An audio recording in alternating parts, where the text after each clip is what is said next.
Good morning, everybody. My name is Moises Agosto, and I'm the Director of Treatment for the National Minority AIDS Council, known as INMAC. We're here today with a bunch of wonderful people. We are having a webinar about the intersection between COVID-19 and HIV in the sense of how are we coping with being in quarantine, also when we already, some of us maybe were suffering or going through isolation or depression, and on top of all of that, now we have to be in quarantine, or we have to take care of ourselves to stay mentally healthy and also to stay physically healthy. So we wanted to gather a group of people living with HIV and a mental health professional, Dr. Curie from Atlanta, to discuss, what are the things that we should be aware of as people living with HIV regarding mental health, specifically in this era of the pandemic of COVID-19. We are going to have, the program is going to have a question and answer period at the end. So that is going to be handled after our facilitated discussion. But first, we are going to have Dr. Curie, and based on his talk, we're going to be, between Jax and myself, doing some questions. I would like to have everybody introduce themselves. Let's start with Jax. Hi, I'm Jax Kelly. I'm from Palm Springs. I've been living with HIV for 14 years, and I'm the leader of Let's Kick Ass Palm Springs. Morning. Thank you, Jax. Ariana? Hello, buenos días a todos. Hello, everybody. My name is Ariana Lee. I am the CEO and founder of Ariana Center. I am a U=U ambassador, and also I am activist working with the most vulnerable community in the HIV field, the transgender community and the trans Latinx, specifically in the South. I am located in South Florida, but my agency and my work is in all South, from Atlanta to Puerto Rico. Thank you. Happy to have you here. Lily Beth? Hello, I'm Lily Beth Gonzalez. I've been living with an AIDS diagnosis for 27 years. It will be 28 in June. I am a community health educator. I created and facilitate my group. It's called Thriving at 50 and Beyond. It's for people whom are above the age of 50 living with HIV and all the complications we're dealing with as we're aging. I live in New York City, in the Lower East Side, and I love doing what I do. And we love you back. Thank you. Okay, Ace, just introduce yourself. Good morning. My name is Ace Robertson. I work with Moises at INMAC. I'm the director of the Center to End the Epidemics. And I think many of you might know my real focus is how are we going to reduce the impact of HIV and associated illnesses on our communities of color who are disproportionately impacted by HIV. We're really trying to change that paradigm. Thank you. Dr. Curie? Hi, good morning, everybody. Dr. Nathan Curry, licensed clinical social worker, proud rogue social worker. Licensed in California, DC, here in Georgia. I see clients, particularly clients of color who are living with HIV or who are identify as transgender. I work in private practice and in community practice. And I also teach social work here, social work and critical race theory here in Atlanta at Clark Atlanta University. So shout out to any students who are watching right now, and I'm happy to be here. Thank you for being with us. Now we have a couple of people on the phone. If you can introduce yourself, that would be great. Terrell? Hey everyone, my name is Terrell Parker. I am an associate program manager in INMAC's training center to end the HIV epidemic, originally from Indianapolis, Indiana. Now I live in the DMV area. I am a super strong supporter and advocate for mental health and for self-care overall. So I'm really excited to share some tips with everyone today. Thank you, Terrell. Pat? Good morning, everyone. My name is Pat Kelly. I'm currently living in Orangeburg, South Carolina. I have been diagnosed for, October will be 36 years. Great. Thank you. Portia? Good morning, guys. My name's Portia Dees, and I live in a city called San Bernardino in California. And I have been living with HIV for 33 years, going on 34 in December. Great, thank you. I'm glad you're here with us. So now, before we get into the program, we wanted to take a moment to honor the loss of some amazing activists, AIDS activists. And we have Ace, who is going to share with us a couple of words about the work that these two amazing activists have done. And then for the rest, let's remember to turn on the video. Ace, please go ahead. Thanks, Moises. As Moises was sharing, we lost two amazing activists in our community who have spent a good portion of their life not only ensuring that their own personal communities were supported to reduce the impact of HIV, but the communities that are next to those communities and next to those communities. Today we're going to uplift the lives of Ed Shaw and Dolores Dockery. As I think many of us know from the words of Reverend Dr. Martin Luther King, life's most persistent and urgent question is, what are you doing for others? And I must say, just from my years of knowing and working and commiserating with those individuals, they live those words each and every day.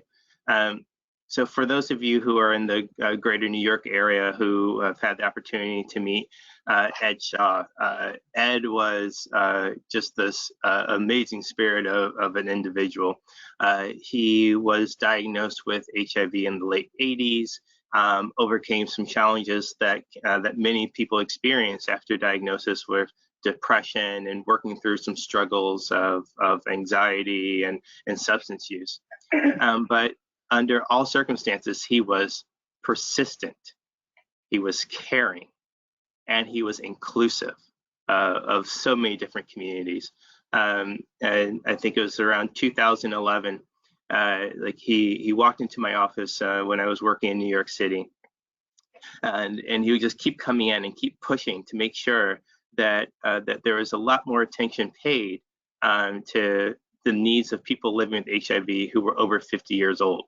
A few years earlier, he had done a project with a CREA, and he was in his 50s at the time, but he was just like noticing that no one was talking about what we were going to be expecting with the good side of having better medication meant that people were going to live longer and thrive with HIV, and the world wasn't prepared. And he was very clear. One of his little sayings was, it's like, I don't know why people would ever think that AIDS was this white gay disease. I've lost plenty of friends and family, and none of them were white and gay. But he always added, I guess we just weren't TV ready. And so, then, he pushed and pushed and pushed and developed the New York Association on HIV over 50, NIAHOF. It was just an idea that was coming through his head, and he put it together, and he was we worked at the time without any resources. We weren't able to pay him, but he would have weekly meetings, and not just meetings like a group therapy meetings, strategy meetings on how we are going to change policy and programs to support people living with HIV with the Older Americans Act from the federal government through the state and local. So I must say I'm going to miss my conversations with him. I haven't spoken to him probably since March, but it's like you have the hey brother, how you doing? And I think all of us who know him know about his love of suspenders. So I'm sure right now he's wearing his suspenders and strutting around up in the sky. And We also want to take some time to lift Dolores Dockery. And those words that come to mind about Dolores are words like driven, innovative, compassionate. And Dolores was one of those people who took every opportunity to make sure that she was uplifting one community that has often been overlooked, the needs of women. She was a global force working to support women of the African diaspora. It doesn't matter if you were in Johannesburg, South Africa, or you were in Essex County or in Newark and New Jersey. She was out there pushing and pushing and pushing. And she was very clear that she was going to uplift women and make sure that women and also men knew that the value of women goes much greater than their ability to carry children and raise children. That we had to have conversations about women that weren't about childbearing and possibly vertical transmission. It was about making sure that women had the opportunity to live their life fully and without reservation. And she made sure that the policies and programs that she was developing weren't in the shadows, that they were brought out into the light so that women were able to stand proud in all their fullness and keep moving forward. Had opportunity to speak to the ED of Hyacinth Health and Wellness, where Dolores worked for about the past 10, 15 years. And she had said she received an email from a colleague that described Dolores perfectly. That not only was she a firecracker, but she was also a gentle spirit. And she always raised challenges that were faced by her communities beyond healthcare, talking about things like housing, food, and most importantly, safety, making sure that women felt safe in their homes and walking the streets. So she might have some large shoes to fill, but you know what she did? She also created a blueprint of love that we all must follow. So if you could please join me in a short moment of silence to honor them.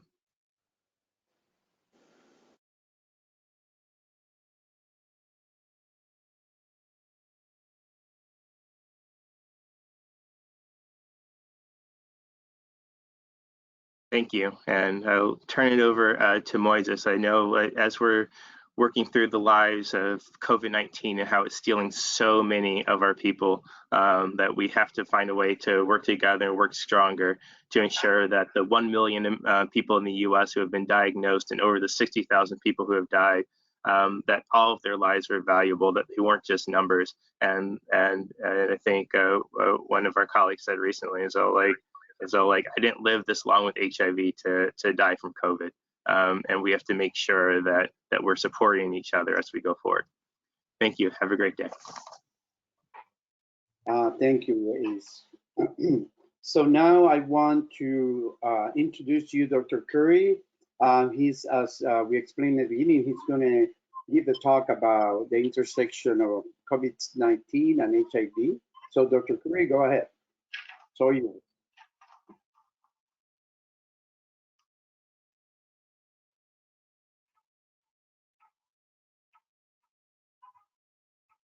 Good morning, thank you. So I appreciate being here today and having an opportunity to maybe go over in 5 points some of the maybe top concerns or questions regarding mental health, emotional health, and the intersection of HIV and in the era or time of COVID-19. And I'll start by saying that I also have lost at least 2 friends in New York City, one who was also living with HIV from COVID-19. So this is real, this is personal, it's professional, it's all-encompassing. So I think the first maybe point that I would like to sort of name is this idea of triggering. And I think a lot of times for folks, and for those of us who can remember early diagnosis or remember the first time finding out about our HIV status, that COVID-19 or a chronic or worrisome health pandemic can trigger some of those feelings, can trigger some of the feelings of or the times that maybe you felt vulnerable or uncertain or worried or just scared. And I think that a lot of clients have come to me and said, this is making me relive that experience, that experience of diagnosis of HIV. And so I think that's important that we name that, and that we also recognize that that might be an added stress for folks. So piled on the everyday stressors that everybody is sort of living with right now, that might be an added stressor, and something that deserves attention and deserves, work. So I think that point number two, I think it's important to look at sort of our physiological, cognitive responses to stress and trauma. Looking in the media, being self-isolated, seeing people walking around with masks, just sort of all the things that come with the sort of the time that we live in, the COVID-19 time. I think folks are feeling the stress and anxiety, in addition to feelings of isolation, uncertainty, and our bodies are responding to that. The body's natural stress, natural trauma response would be a slowing down of your physical body, the slowing down of your cognitive abilities. You could experience irregular sleep. A lot of people, because of the onset of anxiety, are also experiencing vivid dreams. I know for one, I have been experiencing just change in sleep. I think that's something to take note of. Other things, there might be times you're feeling severe change in concentration, motivation, which is very difficult if you're working from home, or if you have children at home, families, partners, whoever. And so I think that that's something we should be mindful of, that our body's responses to slow down is to just sort of examine and look at some of the ways that we're feeling and process that. I would say, as maybe to combat that, I might look at, and I talked about this a little bit yesterday to some folks, but giving yourself grace, understanding that, these are unusual times, and during unusual times, we've got to find maybe non-traditional methods of coping. And one thing I like to do, and I've even done with myself, is I've contracted with myself, and I would encourage folks to do this as well, to have so many naps a week. So I might allow myself, without guilt and without worry, to have maybe 4 20-minute naps in a week, to break activities down into 15-minute sections or segments, to give yourself more breaks, to allow yourself, to watch a 30-minute television program and then work for 30 minutes, and then whatever works for you, but to allow yourself maybe non-traditional ways of coping, non-traditional ways of, getting through the day, through tasks, through work, so on and so forth. Point number three, do not underestimate our connection to nature.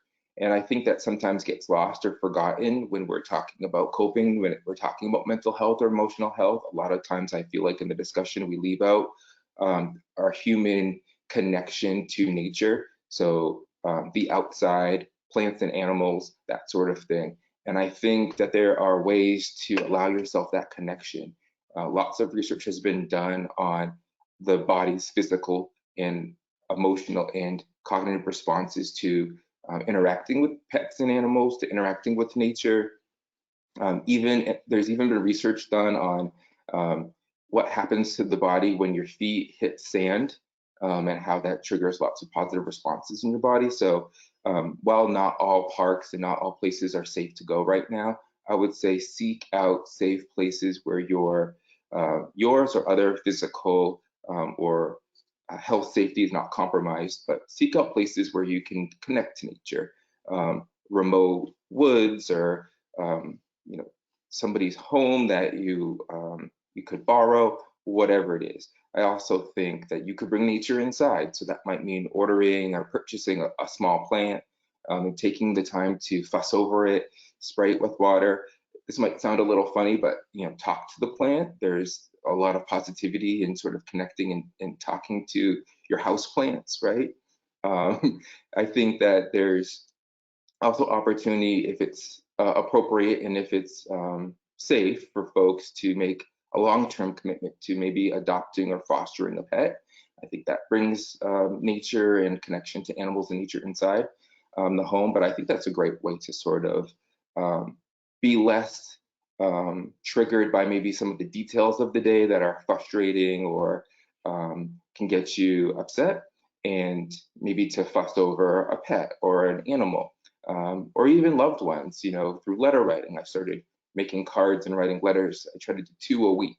So that's another way to connect to people without compromising health. Point number 4, make peace with whatever happens. This is really important. I tell this to clients in session often. One of the things that we have to sort of name and be mindful of is that a lot of what's going on, you know, both post HIV diagnosis, but current in COVID-19 era, is that some things are out of our control, right?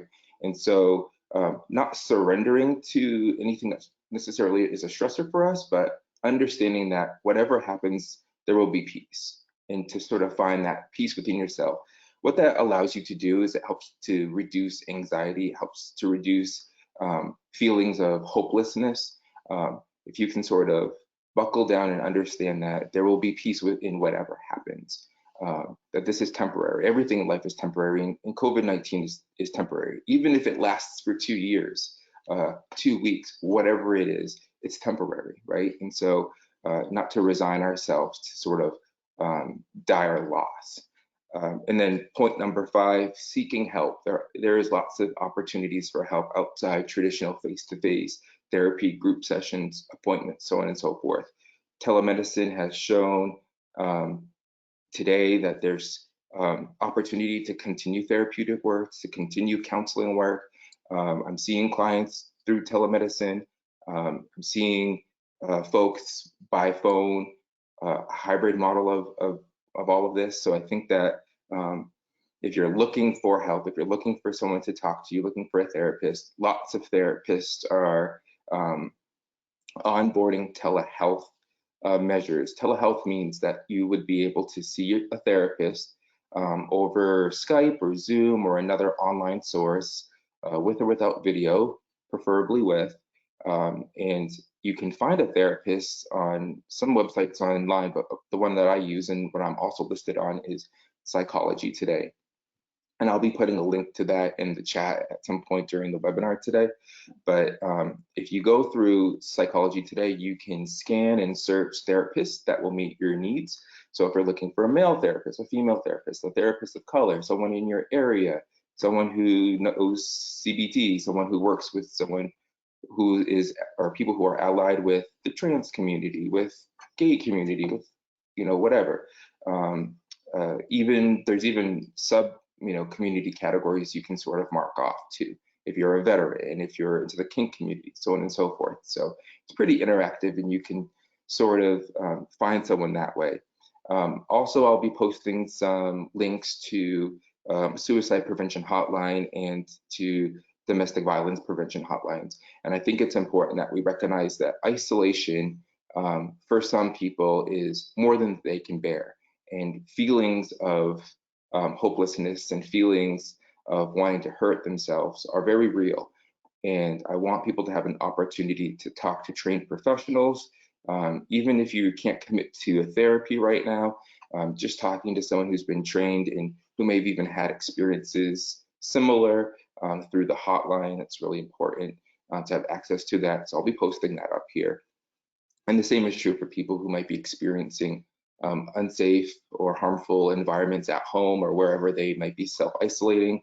Not everybody has a safe environment, whether it's a partner or a family member or a child or whoever at home might be causing harm or making you feel vulnerable or unsafe.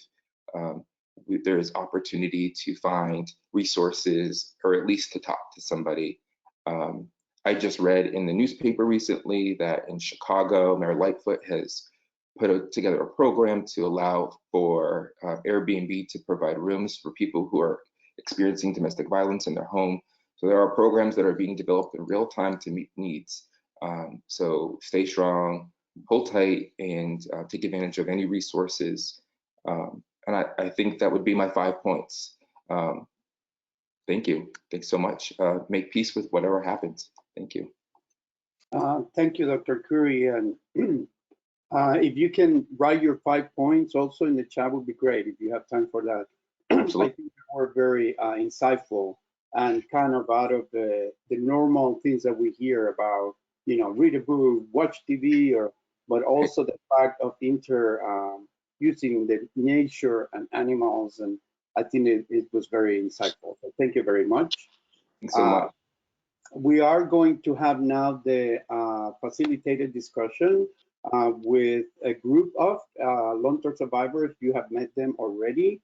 So Jax and myself are going to bring them up, and we're going to ask them some questions regarding how they're coping and what are the things that they're doing and what are the things they're experiencing and what kind of help they have been looking for. So Jack, could you start with the 3 individuals you're going to ask the 3 questions?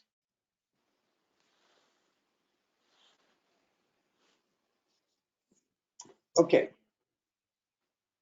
Hi. Hi. Yeah. For a moment, I thought you were going first. Okay.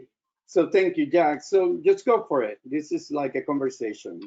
Okay. Well, Carol, are you still there?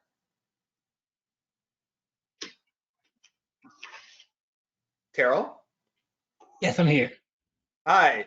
So we're going to start just asking you, if you don't mind, what was your first emotion when you heard about COVID? What were you thinking, and could you let us know how you define healthy as a long-term survivor in COVID? Sure. For me, when I first heard of COVID-19, I think like a lot of people, I was not fully aware of the potential impact that it could have on both me as an individual and the world. I thought about it, I saw it in the news. As news reports started to come out, we started to see more cases in America.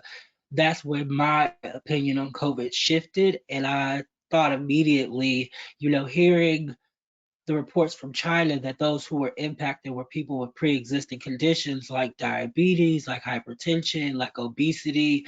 As an African American person, it was a red flag for me because I thought immediately those are people in my community. Those are people who are going to be potentially impacted by COVID-19.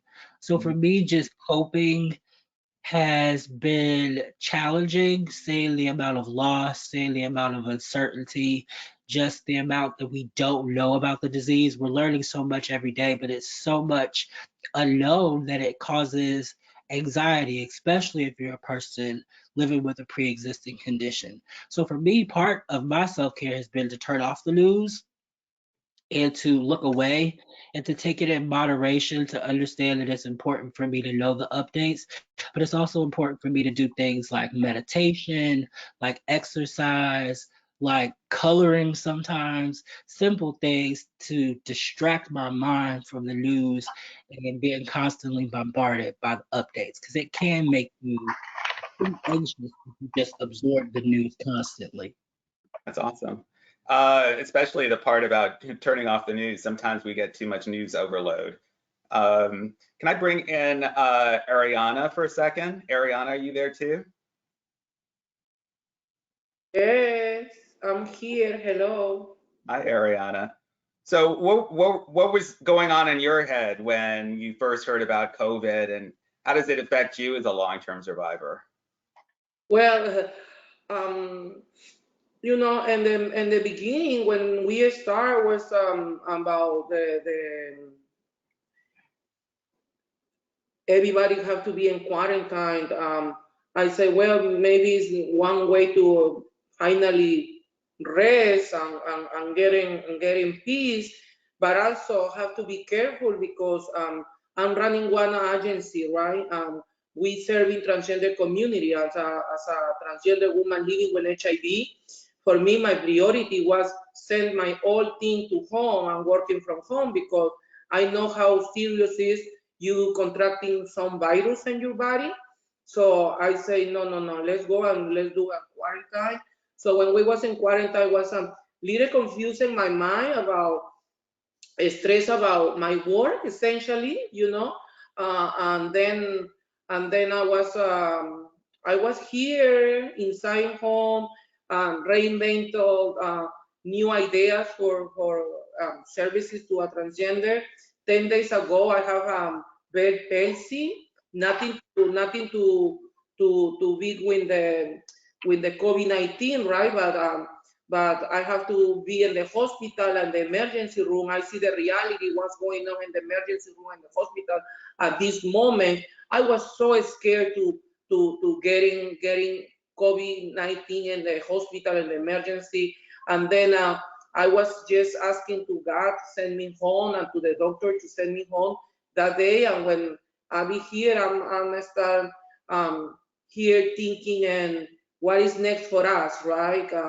In the transgender community, specifically in the South and the East area, we lost many other trans women sisters living with HIV, and Lorena Borja from New York was one of the best examples. So we are vulnerable in all things. So that's why maybe my mind, like advocate or like CEO, thinking about the whole group and the whole, and not just in my person. But I try to get self-care. I have a telemedicine with my doctors right now.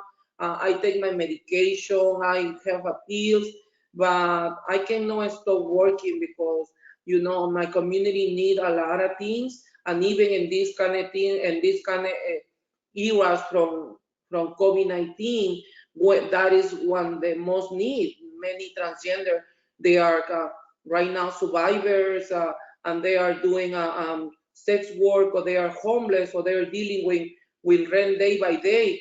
So was very stressing time for me personally, I think, but also I think we are very strong people, especially the long-time survivors. We pass other kind of things, and I think as a long-time survivors, as a healthy people, always try to be indetectable and everything. And as example of the U equal U ambassador and other communities and other groups in this field, I think my role is very important, but I think was little stressing. And the most important thing is what about next, right? We're going to think right now, thinking and going to going to the community and everything. So that is a long process. Also, the news, sometimes when they cancel the conference or they cancel training, and other face-to-face, a little, because that is part of my job. But I try to be healthy, like I told you, positive and mentally. And I think we are very strong as a long-term survivors. Thank you. Thank you, Ariana. Moises, do you have some folks that you want to ask some questions to? Yeah, thank you, Jazz. I'm going to bring Lily Beth. Come to the camera, Lily Beth.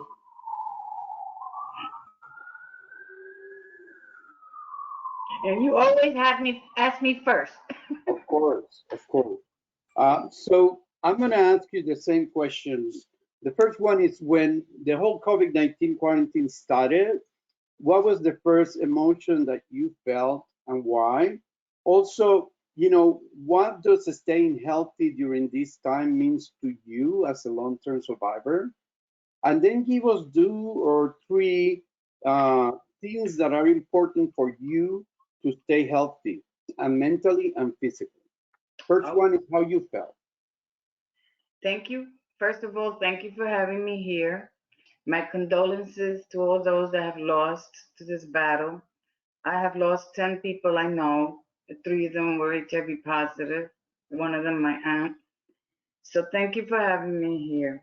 Well, people thought I was crazy because back in December when they were talking about China having the COVID, I started to prepare myself because this is not my first rodeo. My first rodeo was fighting AIDS. So I was preparing myself. I was getting gloves, masks. I was giving them out, because as a people, you need to have gloves, you need to have masks, you need to be cautious. I went through a whole roller coaster of emotions. I felt fear, anxiety, depression. I would cry. I would laugh. I would dance. I had a physical imbalance, insomnia, hungry all the time. I'm like, now I'm cooking for myself and I'm hungry, but I'm not gaining weight. So I thank the Lord for that. Um, the physical imbalance, you just wake up and you kind of wake up like you're lost. Like my whole world changed overnight. So we have to remain strong. Whatever we do, we must remain strong. So I said, oh no, here we go again. Like I said, this is not my first rodeo. Here we go again. I have to battle another pandemic, you know? So I've been living with AIDS, with an AIDS diagnosis for 27 years, but I said I will not succumb to COVID-19. So I've come to the conclusion where I allow myself to cry and be very vulnerable because I believe our vulnerabilities, well, I'll speak for myself. My vulnerabilities are my strengths. I fall down, but then I rise up. The ashes must rise. We have to stay strong. As a long-term survivor, I'm very vigilant about my health. You know, my mental and my physical health, because you must maintain your mental and your physical health on top shape. Okay. I follow all the CDC guidelines. I maintain my 6 feet distance. I wear my mask. I wash my hands often. My hands are so dry from washing them so often. I'm kind of paranoid in a way because I'm very precautious. I don't want to catch this. I see what people go through, you know. I see how people explain what going through this process was like, and I hear some of them saying you feel like you're drowning. I don't want that, because I have asthma, I have COPD, I'm 65 years old. So I have a nebulizer here. I have my Spiriva. I said, God forbid, if anything should happen, I will take care of myself. Because I don't know if I'm going to the emergency room. Too many people are dying there, and I don't agree with what they're giving them for treatment. That's just my opinion. God has me. So what I do when I wake up, I pray. I thank the Lord for another day. I shower, I sing in the shower.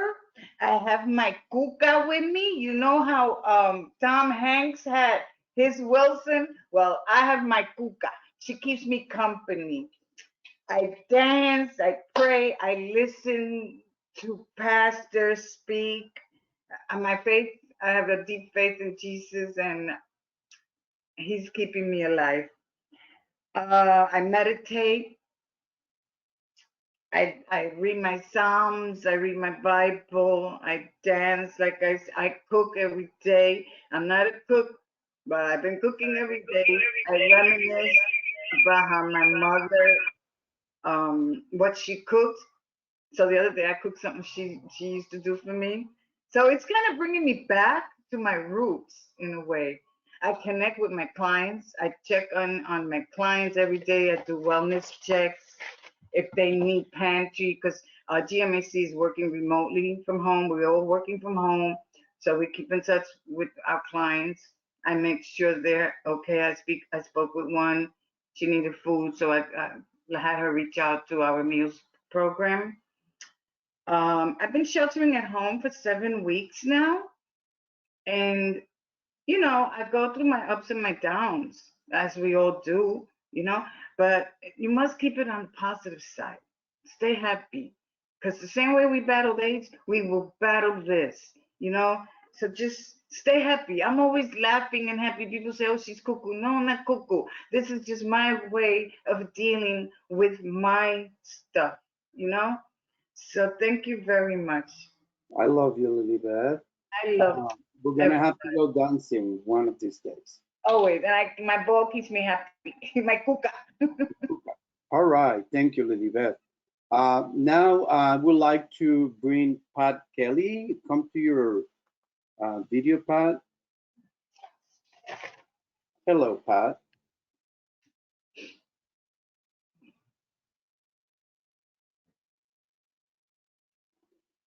Good morning. How are you? Well, good. How are you? I'm great. I'm great. So I'm asking you the same questions. Like when the quarantine started, what was your first emotion, and why? How you dealt with those emotions? And then to add to that question, I would like to also know, what are the things that you do to stay healthy? You're a long-term survivor, so I'm sure you have some ways that you cope and you deal with mental health and physical health. And then, give us three things that you recommend to the other long-term survivors, brothers and sisters that are there wondering about what are the things they can do to cope.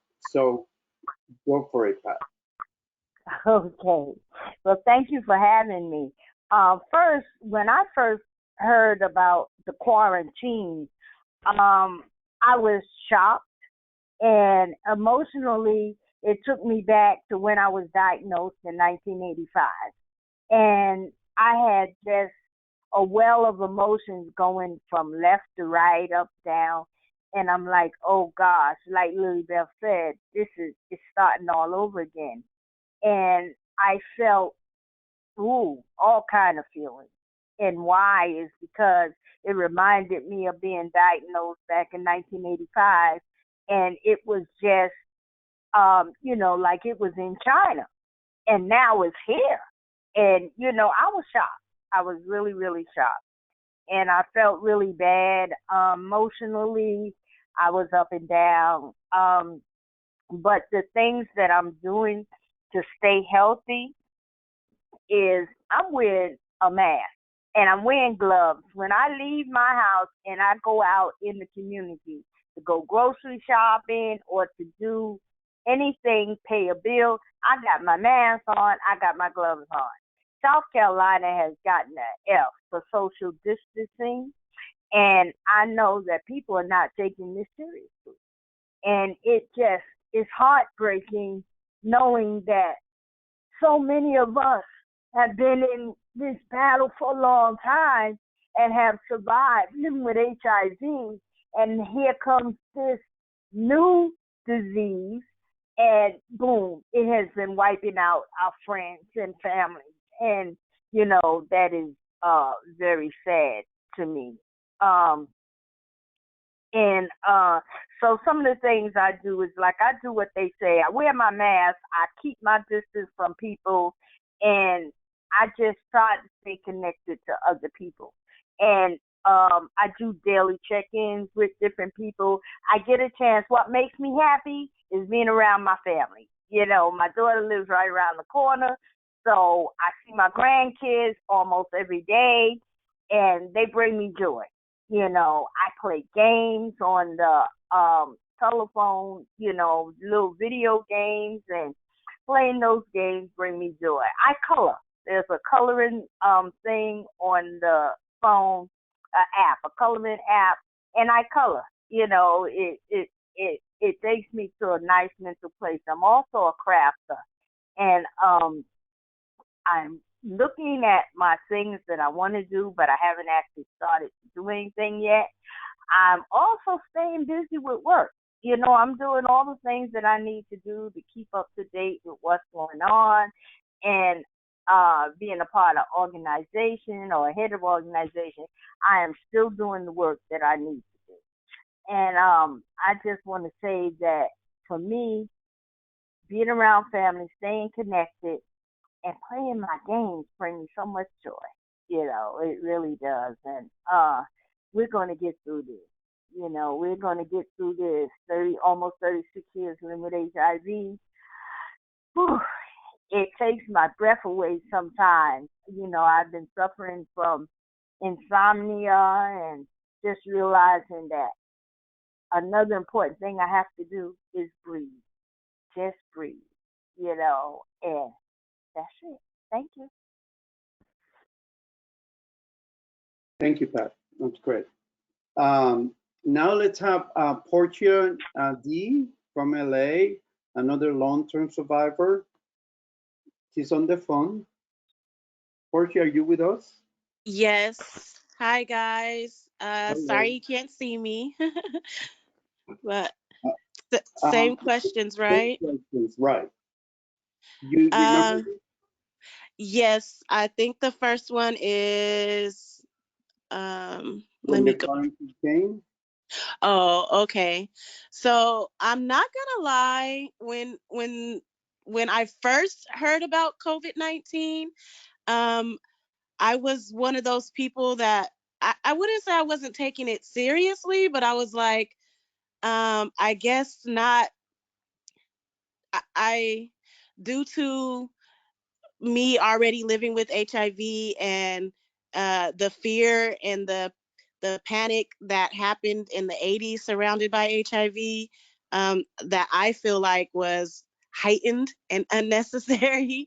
I was like trying to be like, okay, I I've I've been dealing with one of the most deadly viruses for my whole life, and I've been managing that just fine. And I'm not scared of COVID-19. Like, that's how I was feeling at first. Like, I'm not scared of that. Like, I'm not wearing no mask or whatever. And then the everything started shutting down, and it started getting closer to home. Like, cases were in LA, and people were dying. I haven't had anyone who's really close to me die, but I know of people who've died from COVID-19 that are like that I've been associated with, or that some of my other friends are very close with. And so once it started getting closer to me, I started getting nervous. Like, okay, this is serious. Like, um, I've been furloughed from work. Everything is shut down, and I'm like, okay. And now it's mandatory in LA for us to wear masks when we go shopping, or we have to, or else we can't get in the store. And so now that it's gotten so serious, I've I think I'm feeling like what the mental health clinician was speaking of. I'm feeling triggered. It's a lot of uncertainty behind exactly how it's spread. And so a lot of that stuff has me feeling triggered. And I'm being more cautious due to the fact that I'm already immunocompromised, and I've been managing HIV for this long. I don't want COVID-19 to be the thing that comes and takes me out. So I've gotten more precautious and stuff. Um, what's the next question? Three things that you do to stay mentally sane, emotionally balanced, and physically Okay. healthy.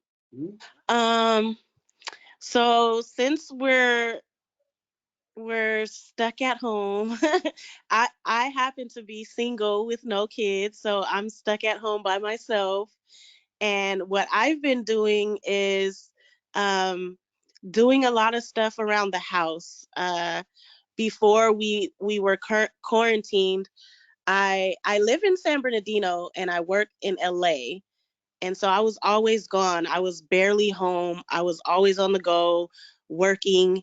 And so this time has given me like a break, which I'm grateful for, to be able to slow down and get things together around my house. So I've literally like redecorated my whole house. I like put been doing like crafts. Bought dressers. I've ordered stuff off Amazon, which might not be a good thing. Like, so much. I've been doing like retail therapy and ordering things for the house and putting them together, painting. Um, Me and my friends, we do like video chatting. So we'll like check in with each other through FaceTime or Zoom, and we'll have like parties, virtual parties, like where we be like playing games and stuff, which is pretty cool. My family too, I don't let I don't go out like and hang out with a lot of my friends and stuff, but some of my family members I still visit and see and check on, and that's been getting me through. That's great. Family Prayer. prayers, good. Yeah. Music, self-care stuff, doing face mask and taking long baths and stuff, that kind of stuff. Wonderful. Thank you, Portia. You're welcome. I'm going to bring everybody back. We are now going to open it for questions and answer. We have like 5 to 10 minutes. And you can ask questions to any of the panelists and Dr. Curry that is with us. Keith, do we have any questions? Hi, can you hear me okay? Yes. Yes. All right, we have one question right now. Has the amount of people dying being African Americans, how is our race comparing this to COVID-19 and versus HIV? Sure. Who wants to take that question? I mean, it's known that the majority of the people that has been affected by COVID are mostly African Americans, and there are places that cities that they're even like 80% of the population that has been affected. I mean, not to our surprise, because these are communities that already have been suffering from access to healthcare systems, access to other kind of health benefits that the majority of the society, the other people in the society have access to. Also, this community, as Terrell mentioned in the beginning, have shown to also be more prone to have comorbidities like diabetes, like heart disease. So yes, we have faced and we have witness how this new virus is affecting mostly this vulnerable group. Anyone wants to add to that, Terrell or? Let me jump in. I was just going to say, really to your point, I think we are seeing an extreme amount of loss within Black and African American communities related to COVID-19. When we think of just the fact that COVID-19 impacts older individuals more than younger individuals, we're losing people who are matriarchs in the family. At the same time, we're dealing with everyday challenges and struggles and issues that we deal with as African Americans. We're dealing with a high number of community violence. You know, community violence has not stopped due to COVID-19. Community violence has not stopped due to shelter in place. You know, so we're dealing with all of these things at once and such a tremendous amount of loss and grief. That's why, for me personally, I will always advocate for therapy. I will always advocate for people to seek healthy ways to cope and deal with their problems and their stresses, because the amount of community trauma that we're seeing right now, I think, is at a level that we have not seen in a long time. And I worry about what community trauma looks like. So the more we can have these conversations about getting connected to resources, about doing things to keep your mental health strong, I think it's so needed and it's so important. Thank you, Terrell. Dr. I- Curry?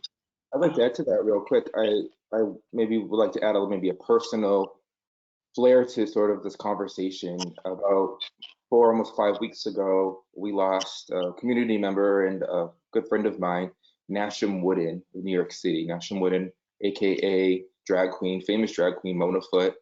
And he was a Black man, you know, living with HIV in the community for a number of years.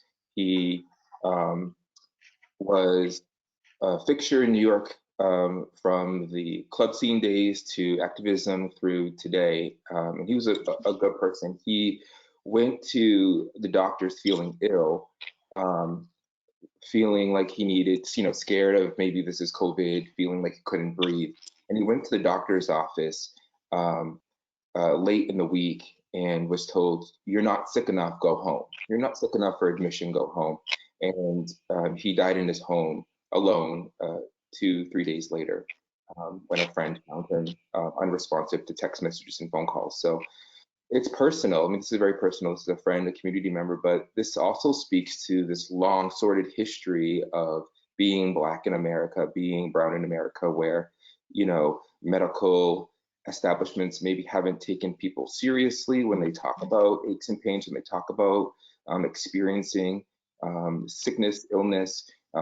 This is, you know, not unlike what many people have experienced, from, you know, Serena Williams feeling like she was in a lot of pain during her pregnancy and almost died in labor, to Henrietta Lacks having her cells stolen at Johns Hopkins, to Tuskegee syphilis experiments. This is a long sordid history, and it's triggering for Black people. Are we safe to go to clinics and say, I don't feel well?